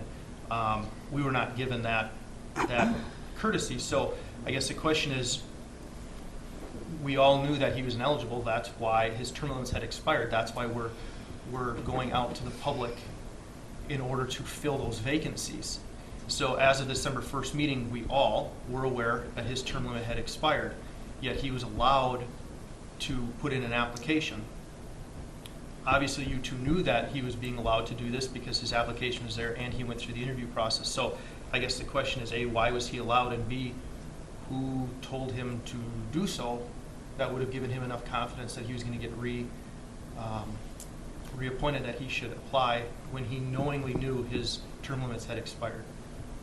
I had spoken with Mr. Cruz one day in Eitzen, Mhm. and I had also spoken with Mr. Dan Griffin regarding the opening. Mr. Griffin thought it would be in the best interest of the county and of the Planning and Zoning Board that we continue to have some experienced personnel on that board. Mhm. We've had some turnover, it's new. Right. Being inexperienced, they are subject to what I call some intimidation because of their lack of knowledge. Mr. Cruz showed some interest in going back on the board, and Mr. Griffin thought it would be a good idea. So Mr. Griffin then calls the shots for who's eligible and not eligible? No, sir. Okay, so then I guess the question is, why is Dan Griffin putting any opinion forward? And secondly, why was it only Glenn that was offered a spot back on? It was not offered to Bruce Lee when he was asked, or his limits expired. It was not asked of Charlie Weiser when his limits expired, and it was not asked of Terry Rosendahl when his limits were expired. So why is Glenn Cruz, A, getting special treatment, and B, again, the question is, you had said you talked to Dan, and Dan thought that he should be on there, so then that would mean that you then made the call that he would be allowed to re-up, even though it was not a board approval, and it must be, as statute says, or as policy says, it must be the board approval. So you as a board chairman can't single-handedly say, Glenn, it's okay for you to reapply. It has to be a board, we're all aware of that. So the question is, as of the December 1st deadline, who gave the authority for Glenn to reapply? Because that would fly right in the face of the policy, and his application would be null and void because he was ineligible at that moment in time. Mr. Cruz asked if he could put in an application. As far as I know, there's no reason he cannot. Well, there is, Apply because an his term limits had put his expired, and the board has to give authorization Regardless, to allow it could still be denied by the board. What could be denied? His application, or his... Well, But we weren't given the opportunity to know who applied, so No, we didn't no. know who applied, You so, can still vote him down. point of order, yes? The minutes or the policy that you guys developed only talks about new members. Glenn Cruz is not a new member, so none of that will apply. That only new members are allowed to submit applications. And since Glenn Cruz is not a new member, he is ineligible. Point taken. Okay, thank you, that's enough. Second point. Well, The clarification. ordinance says that when possible, if possible, 4 of the 5 districts should be represented. In this case, it was possible because 2 of the applicants were from an unrepresented district, but yet you filled the seat with somebody from a district that was already represented and failed to follow the recommendation of the ordinance. So you actually voted against your own ordinance in this case. Point taken, thank you. Secondly, as far as experience, that would be a personal preference, not a policy. It does not state anywhere that policy says you have to have experience, and one would argue that we do have members that have been on that board for quite some time. Dana's been on there for 3 years now. We have a couple of the other individuals that have been serving for at least 2 years. You've got quite a bit of experience, and one would also say that you had just as much experience on that board as you do on the Houston County Board, because there was a point in time in which this board had all commissioners under 3 years of experience. And it shows, it showed. I can't say that I'm very proud of some of the decisions that I made, simply because I was new on this board, and the same goes for Planning and Zoning Board. There's a lot to learn, a great deal to learn on That's that true. board. And it is opinion, and I would say that I'm a new commissioner, and I'm very proud of the decisions that I've made and have reflected that, so I don't necessarily think experience is relevant. It's wise decision-making, making decisions in the eyes of the best interest of the people, and following policies, being transparent and consistent, which those issues do not know age or experience. So I guess we've kind of shed some light that Mr. Cruz was, I guess, applied ineligibly and was not following the policy and protocol that was laid out. So therefore, that's why that motion was set forward. Obviously, we all are aware of this. Mr. Schultz has recognized that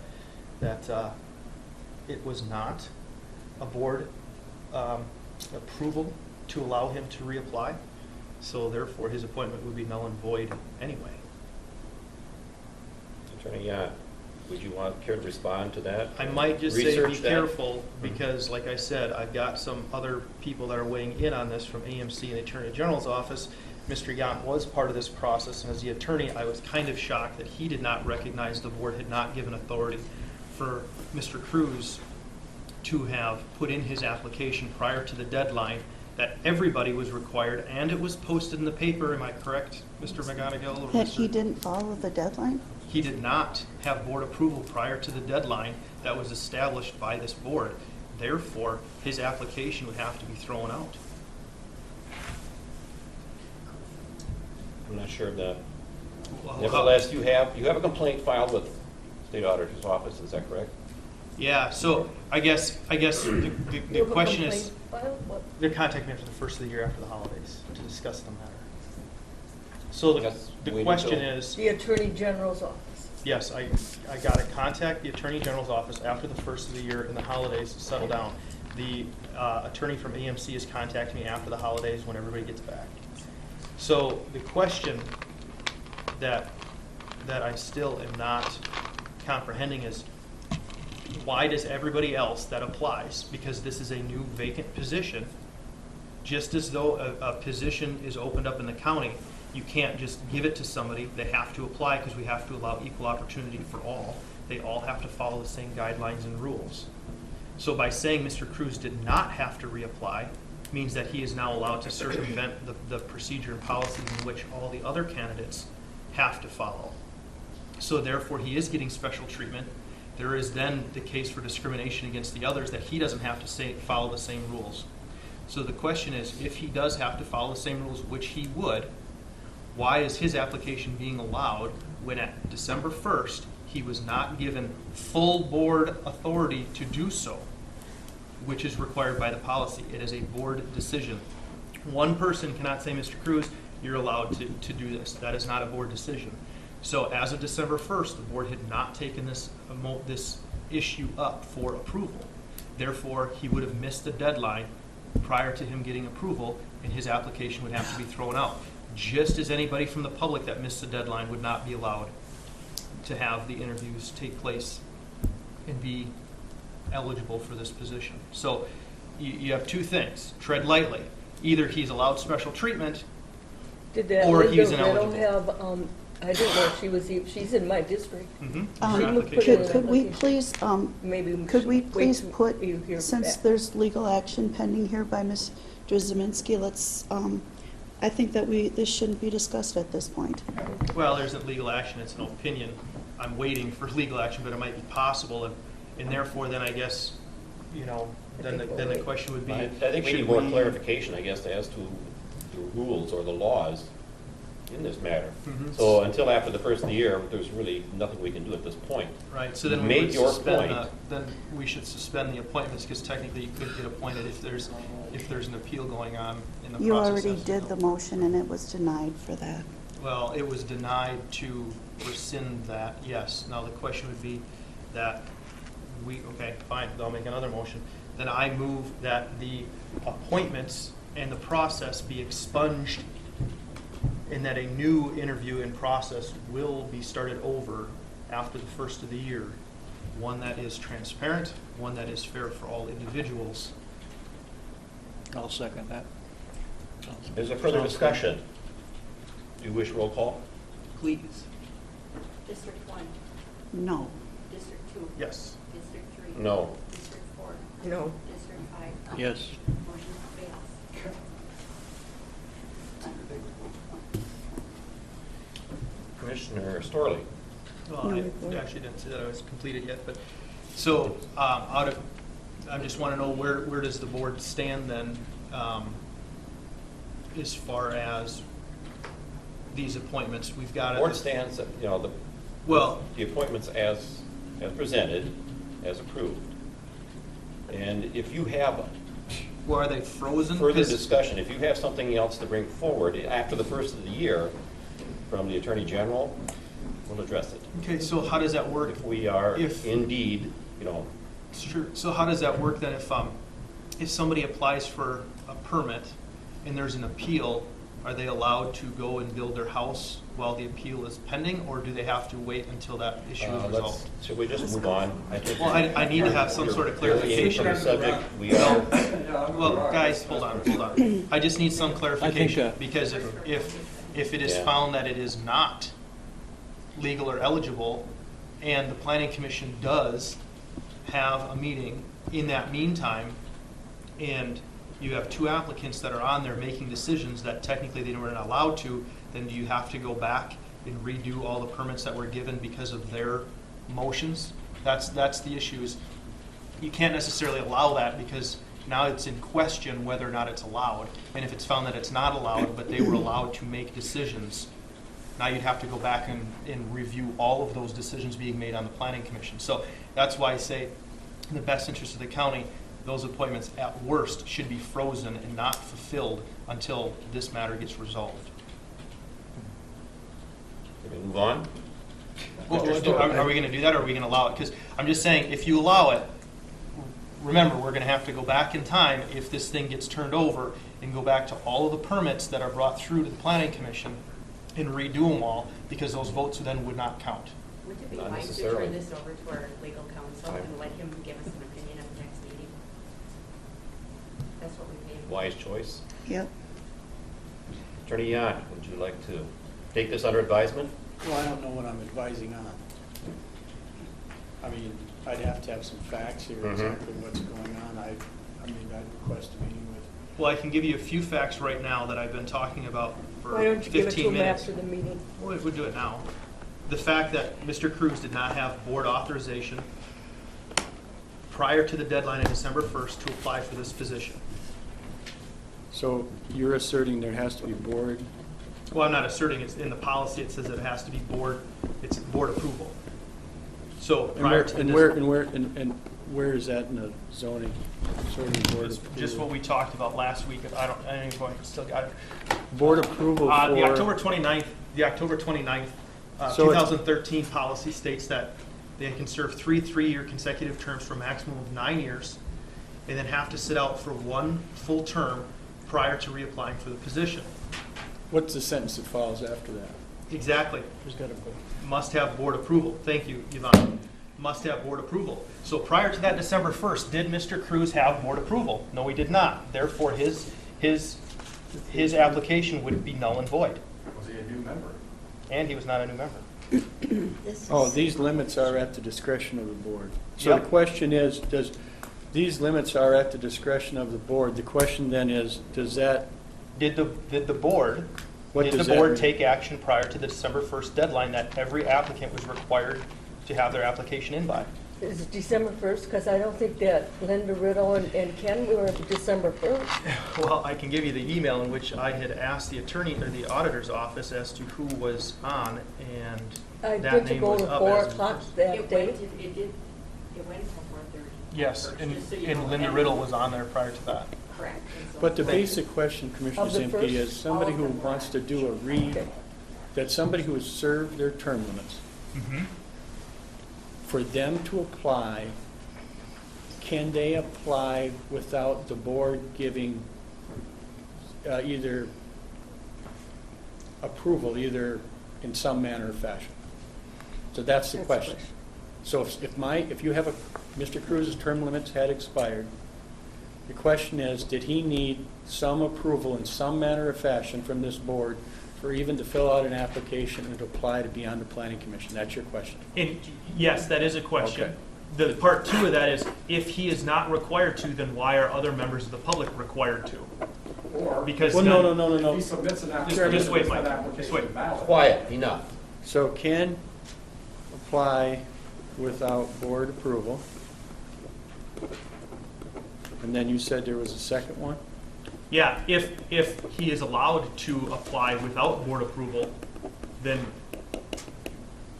why is he given special treatment other members of the public have to have? Why do other members? Sam, it's very, very easy, and as an attorney, I know that you know that there's timelines of events. For anything that goes on, there has to be a timeline of events in which things have to happen in order. The question is, Mr. Cruz's term limits had expired. Yeah. Okay? So, they expired. Yeah. She said, we have to fill this vacancy. Mhm. We have a deadline of December 1st. All applicants that wish to have a place on this planning commission must apply by December 1st. And this is information that I was not aware of. So there was a December 1 deadline for applications? You'd have to be aware of it. Sam, I'm kind of getting What on your about sitting case out a year? because we talked about it for 3 weeks that there was a deadline of December 1st. So there's, The no, I'm- time before What 30. about sitting out a year? so 12/1/15 at 4:30? Yep. All right. And the question then is, And you're asserting that Mr. Cruz applied after that December 1st? no, I'm saying that he applied prior to the deadline. He applied prior to the deadline. But how can he apply for a position he is ineligible for? Because according to the policy, he has already used up his Okay. term limits. So he You have applied, to sit out one full term prior to reapplying. So how Okay. was it that he could reapply So, okay. without board approval? I understand the board can say, yeah, we're going to let you, but the board had to have done that prior to December 1st in order for his application to be valid. okay, and so your assertion then is that part of the zoning here that says that the term limits it has language in it that requires someone whose term limits have expired to seek board approval before they can apply. Yep, that last line, it must sit out one full term. Okay, and so then, all right, so we're required to sit out one full term, and then how that is juxtaposed against, these limits are at the discretion board, so that's the issue. Right, because how could you? Because he did meet the deadline, we're not talking about He met anybody the else. deadline. He met the deadline. Okay. But So the the question que- is, he did not have board approval So the question prior is, to that deadline. I get it, so the question is, does he need board approval or not? To apply once his term limits have Is expired? his application valid? Right, because. Okay, I get that. I get Does that make sense that if you're going to apply and the board has to give you authorization, the board must say prior to December Okay. 1st, hey Glenn, we'll let you apply for this position again. We can't go through the entire process, allow people to interview, and then at the very end of the interview, well, Glenn, we're just gonna let you be back on this thing. You know, Well- you have to, because otherwise, then A, what was the- But I will tell you this right now. If you want that language, Mhm. it should be in there. Sure, That would- that's fine. But And it's not. that would solve this problem in the future. Yep. I'll address your issue, Mhm. and I will get you an answer to that. But the way going forward, it does not, it's in. But the language about the districts isn't So, there. Quiet. so I will, Yep, I will and I know address, we've had I'll get you an discussion. answer. Yep. I'll get you an answer to that And we've had question. discussion about that, and I know, and you're right, we do need to clarify that language, because that language is a gray area and it's a little vague. Okay. But because the language is in there, that's the question. So the is question is, is he validly appointed because he did not receive board Approval prior to the for deadline. the application? Right, because Prior- otherwise he's no, applying Prior to that illegally. 12/1, I see where the deadline comes in. So you're saying before that 12/1/15 deadline, Mr. Cruz needed to have board approval Right, to apply for the vacant planning commission opening because his term limits had previously expired. correct. I can. And I understand if the board would have said, hey, Glenn, we're going to allow you to reapply. Yep, great. But that wasn't the case, so how could his application be eligible? I get it, I get it. Make sense? Okay, yeah, I get it now, sure. It also says members shall represent at least Please sit 4 down. commissioner districts. Please sit down. Well, You finished, And- Commissioner? yep, last point, and we'll get going here. I know everybody's anxious to get home in the bad weather, but Yvonne kind of does bring up a point too. I guess, we did have 2 applicants that were from the district in which is being held vacant.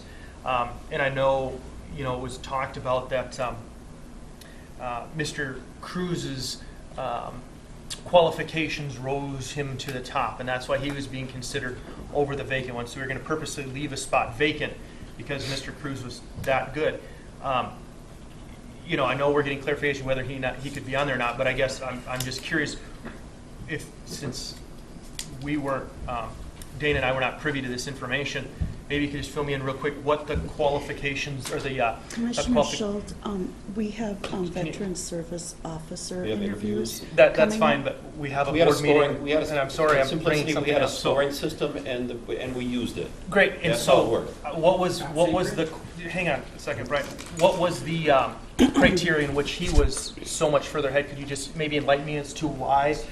What were some of his Do you know, wait a highlights and second, I don't attributes know that made what him we rise to can the top? comment on. during the interview process? I guess that would have to be Well, clarified. it's public. No, and- not all of an interview process is public, Justin. Well, actually, No, a lot it's of it is, not. Judy, and we had all the applications that were submitted before, the 2 other years that we did it, were all open public knowledge and was distributed amongst the commissioners so that we I all had never aware of it. saw them. Well, you might not have, but you live in La Crescent, which has its own zoning district, and you weren't probably privy to some of those decisions. I'm still a voting member on the board. Right, and that's why maybe you weren't privy to that, but the rest of us all saw that, and I'm curious, we didn't get a chance to see that, so I would just like maybe some clarification, what was it that was in his repertoire that made him rise to the top? I would Please bring it. caution the board on that. There perhaps was a past practice of that all being open, Mhm. but my understanding is that Ms. Kruger has found out that where we're at now is, and she could speak to this better than me, what is public data is the numbers. Sure. Then the individual and the person, anything else, the individual person scoring and the person who is being scored have to agree that that remainder could be disclosed. So if I scored somebody and you were the person being scored, if you agreed to it being open and I agreed to it being open, then it becomes public. See, now, here's where the gray area is going to come about. Because Dana and I are not privy to that information and it was not brought forward, and if what you're saying is true, that it is not public information, then where Dana and I, and Teresa for that matter, the 3 of us did not have that information in front of us to make a decision. Therefore, then one would have to say, how was that decision being made from 2 individuals that were on there and knew what the scoring system was, the questions being asked, and why their credentials rose to the top. We as a board, as it states in policy, the board gets to say who is and is not going to be appointed based on criteria that was laid out during the interviews. Well, how are 3, the majority of the board, able to see that information if it's not allowed to be made public and we did not have any closed session meetings or anything to talk about that? Therefore, we got one more point that would not be a valid appointment, that the board was not given information to make a decision. And I'm just telling you where the data request law is. Right, but does the That is data up- request law that's for you. still pertain to appointments, not necessarily a hire? The question is, are they a county employee or are they not a county employee? If they are a county employee, then they also have to adhere to, and the board must follow certain rules and regulations to assert that it is a fair and equal opportunity to all people applying for that position if they're an employee. If they are not an employee, then it would be open, private, public data. So that needs to be first and foremost brought together. This thing is a very big entailed rat's nest because of how it was trying to be circumvented. Now we have a problem. So those are the issues that need to be resolved before this appointment technically can be valid. And again, like I said, I can just tell you what that is, it's for the board to figure out, but it just the data, your question about the data, what can be released, that's where we believe the law is at this time. Well, I'd like some clarification on that because I've been told from well, even HR and I have had a discussion as to whether or not people are considered employees or not employees, and then if they are employees, there are certain privileges that you would not be if you are not an employee. So if they are not an employee, this information is made public, and I'd like to see it, and I'd like an answer as to why Mr. Cruz's credentials rose him to the top. So that needs to be clarified. I'll direct that to Ms. Kruger as well, and I'll talk to her about that. Now, again, much like your question to AMC and the AG's office is that, we're subject to availability to persons. I don't know if she's available this week or not, or what's going on, but we'll endeavor to try to get an answer by next week, but do the best we can. Mm-hmm.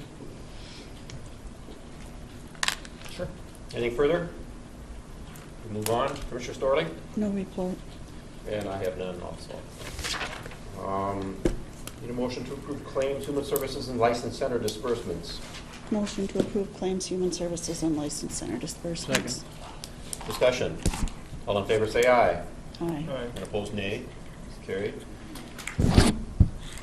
Okay, approve quote for necessary upgrade of civil 3D software for the highway department.